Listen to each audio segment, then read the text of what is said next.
O que faziam os militares na escola?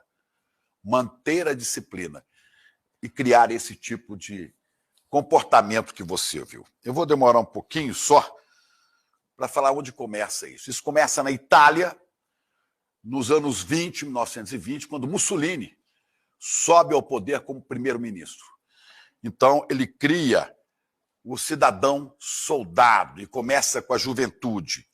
A educação física é fundamental para fortalecimento de corpos e espírito. Cresceu a educação militar no governo fascista de Mussolini. Ele, quando primeiro-ministro, então, começou a montar isso.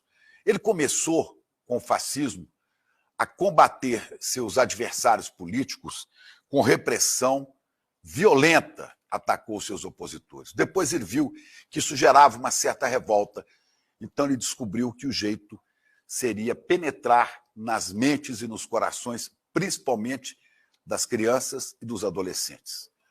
Nessa de combater, olha que curioso, de combater os seus adversários de maneira truculenta, dos seus primeiros atos foi empastelar, fechar um jornal, espancar jornalistas e matar 2 deles, o jornal Avanti e Milão. Olha como que a história tenta se repetir o fascismo no Brasil 100 anos depois. Ele subiu ao poder em 1922. Não é?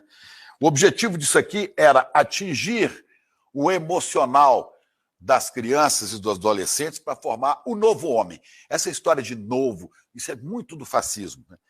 E cultivar nesses meninos a idolatria pelo fascismo, pelo seu líder, o Duce, Mussolini, e pelos seus princípios. E pegou jovens, crianças e jovens para quê?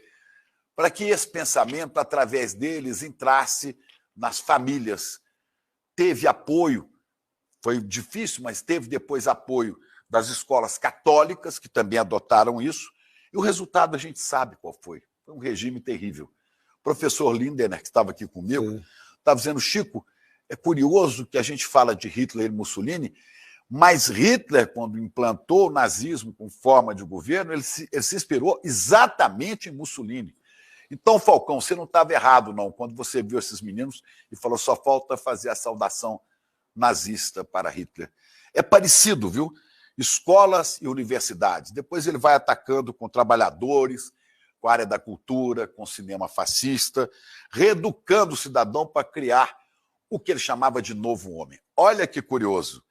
Os homens eram criados para ser bons pais de família, bons trabalhadores e valorosos soldados.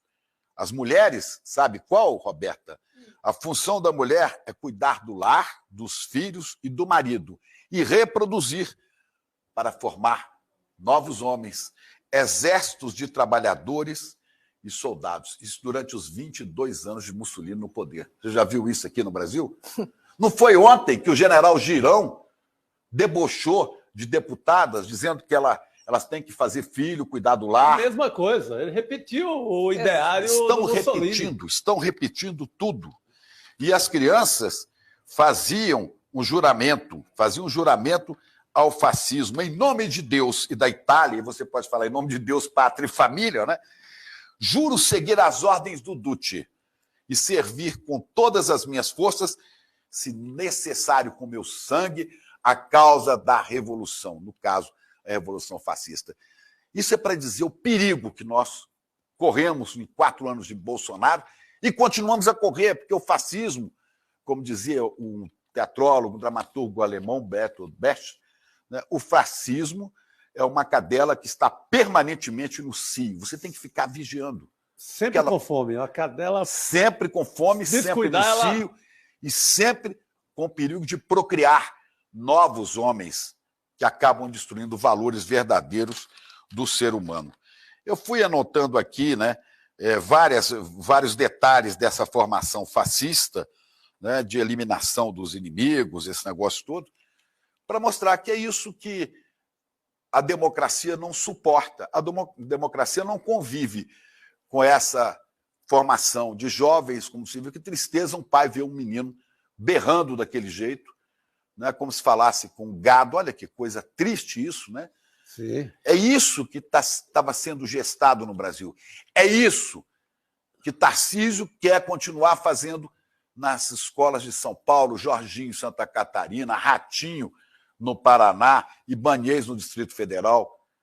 Eu gostaria muito, se eles nos ouvissem, que eles pesquisassem, estudassem isso e vissem que a consequência disso, isso começou em 1922 na Itália. 100 anos depois, a gente começa a caminhar o mesmo caminho.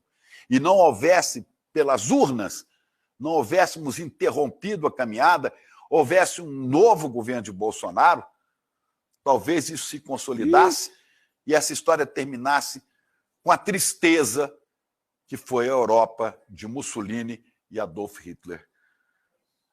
É tão atual, que houve um secretário de Cultura, vocês devem se lembrar, de Jair Bolsonaro, que fez uma imitação, se não me engano, de Goebbels. Total. Numa apresentação dele. Até foi demitido depois de denunciado. Teve outro que passou a mão assim no paletó, fazendo um gesto para se comunicar com supremacistas brancos e neonazistas.